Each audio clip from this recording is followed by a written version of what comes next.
previous movie, you learned how easy it was to enter your tasks into Project. I took the liberty of adding a few more tasks for you. So if you open up Project Tasks in your exercise file, you'll see the list of tasks in our project. We're creating a web design project here, so these tasks are associated with the items that need to be performed in order to complete a web design project. Some of the items here are really a series of steps that need to be performed to complete a phase of your tasks. And to identify those, we need to create what are called subtasks. Now, there's different ways that you can create subtasks, and we're going to explore a few of them right now. First one, to create a subtask, the easiest way to do that is to go into the cell, insert on that cell pointer, select the task that you'd like to create as a subtask, go to the Project menu, select the Outline command, and click the Indent command.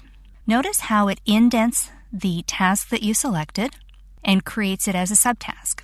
It also identifies the task above it as a summary task. Now you'll notice it's a summary task because it's bolded. It has a indicator at the top beginning of the task, which will allow you to collapse or expand the series of steps within that phase or task.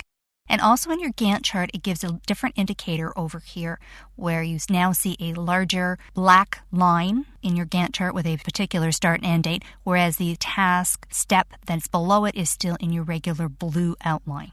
Now there's another way that you can identify a subtask or create a subtask. Again, select the task that you'd like to identify as a subtask.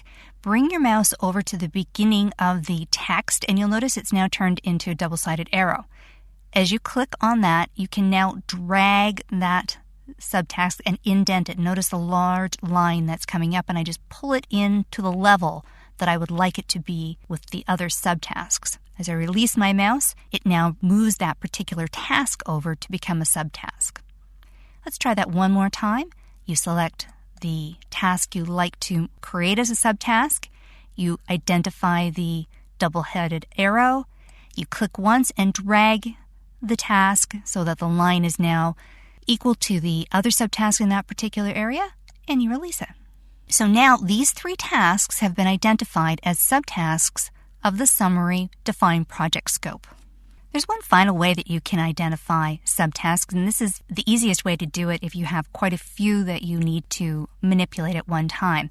And to do that, you want to add in a new toolbar. So you will go up to the menu, selecting the View menu, go down to Toolbars, and click Formatting. Now what that does is it provides us with a new toolbar, a formatting toolbar, that gives us the indent and outdent buttons. They are right and left pointing arrows.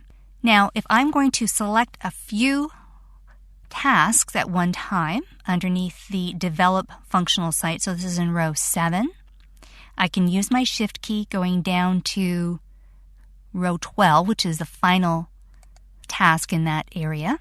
I then hold down my Shift key so I select all of the different rows. I go up to my formatting toolbar and I click Indent, and with one click I've created all of the subtasks in this area under Develop functional site. So in this particular movie, you've seen 3 different ways to develop subtasks. Subtasks are the series of steps that are in a particular phase of your project and helps you identify different groupings of tasks that need to be performed in certain time frames. Next, we're going to learn a few more time-saving tips by learning how to copy and move your tasks around.